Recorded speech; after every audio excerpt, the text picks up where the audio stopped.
عائشة رضي الله عنها وأرضاها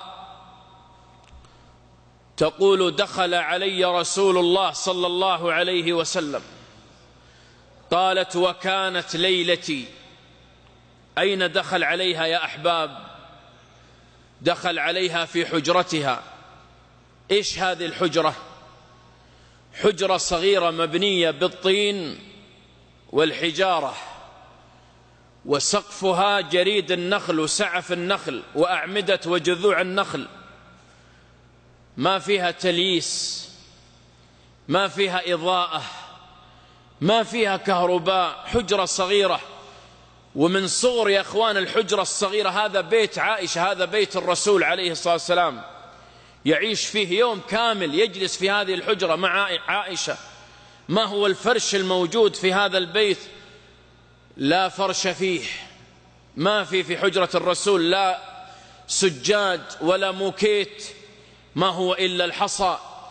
ووضع لرسول الله صلى الله عليه وسلم حصير في الزاوية، كان يضطجع على الحصير صلى الله عليه وسلم حتى يؤثر في جنبه صلى الله عليه وسلم.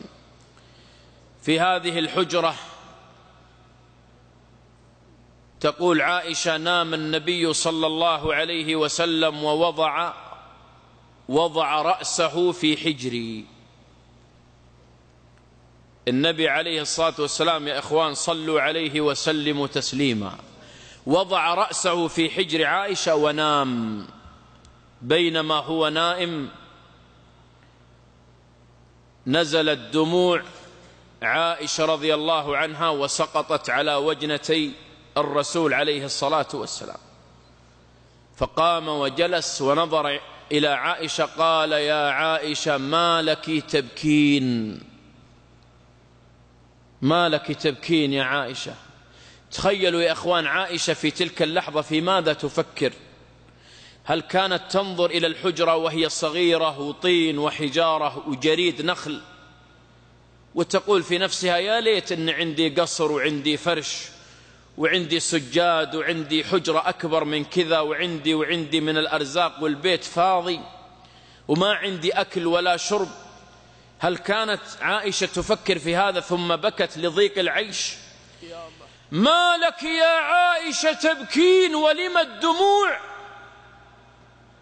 قالت: يا رسول الله تذكرت يوم القيامة.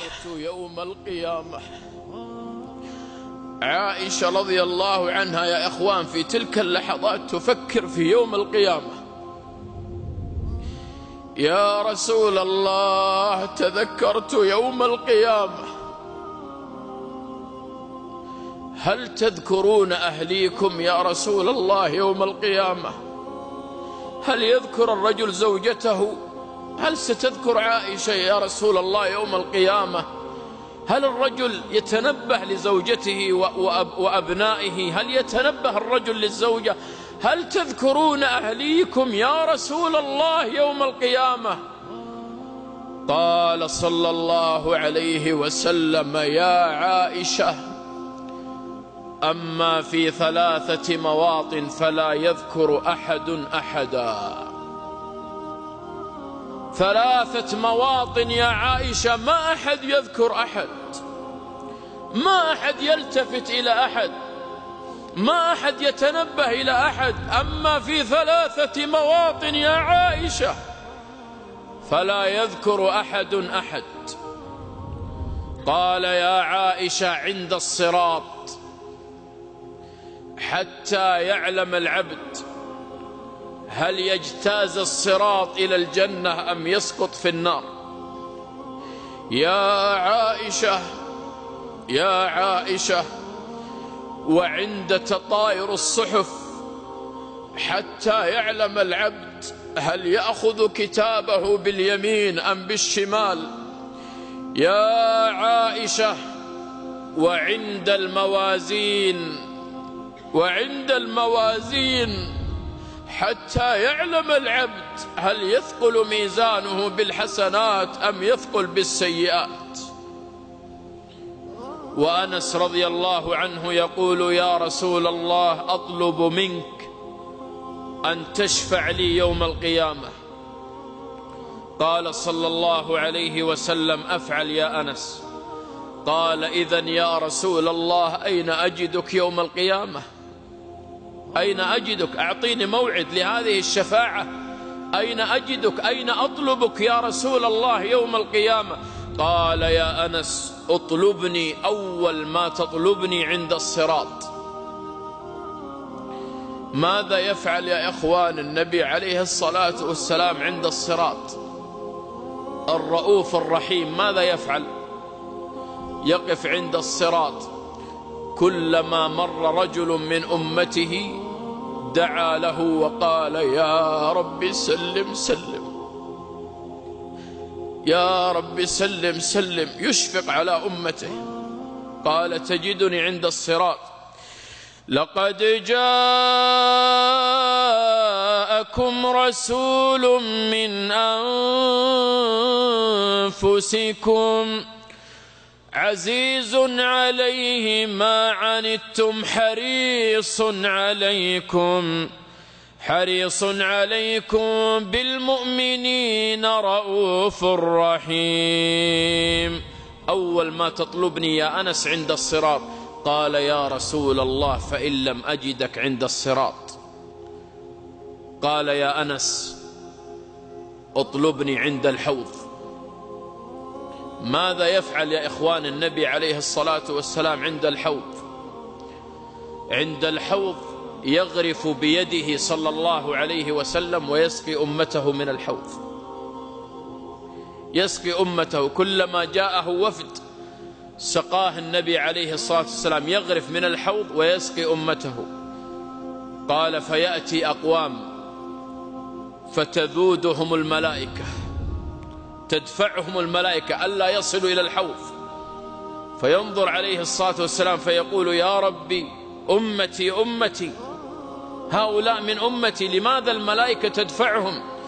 لماذا الملائكة تذودهم عن الحوض؟ أمتي أمتي. قال: يا محمد إنك لا تدري ما أحدثوا بعدك، غيروا وبدلوا. كثير من أمتك بعدك، بعد ما مت، كثير من الأمة في السنين المتأخرة غيروا وبدلوا.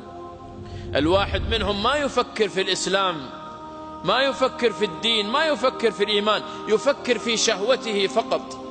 كيف يتحصل على الشهوة، كيف يصل إلى شهوته، كيف يصل إلى المال، ما يهمه حلال أم حرام، على السنة على غير السنة، على الدين على الإسلام. يا محمد إنك لا تدري ما أحدثوا بعدك، إنهم غيروا وبدلوا. وكم من الناس اليوم يا إخوان غير وبدل عن سنة النبي عليه الصلاة والسلام. اللهم اجعلنا من أتباع نبيك صلى الله عليه وسلم. تجدني عند الحوض يا أنس. قال: يا رسول الله فإن لم أجدك عند الحوض؟ قال: يا أنس تجدني عند الموازين، فإنني لا أخطئ هذه الثلاثة المواطن. إما تجدني عند الصراط، إما تجدني عند الحوض، إما تجدني عند الموازين. صلى الله عليه وسلم: من عمل سيئة فلا يجزى إلا مثلها، من عمل سيئة فلا يجزى إلا مثلها، ومن عمل صالحا من ذكر أو أنثى وهو مؤمن فأولئك يدخلون